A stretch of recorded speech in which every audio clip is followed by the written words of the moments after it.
Hello साथीहरु, आज चाहिँ म आलु छोइला बनाउँदैछु हो। अन्त 2-3 वटा प्याज काटेको छु, त्यसलाई म हाल्दिन्छु।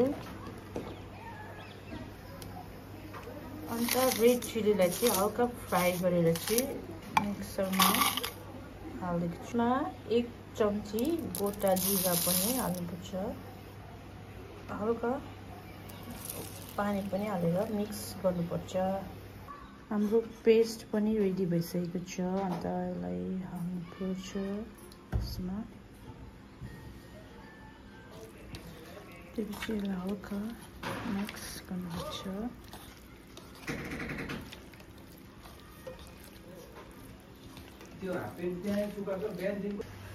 टेस्ट अनुसार नमक लाउनुपर्छ।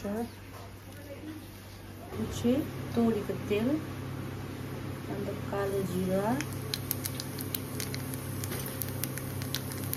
1 चम्चा बेसन हालेर चाहिँ मजाले जाल्नुपर्छ।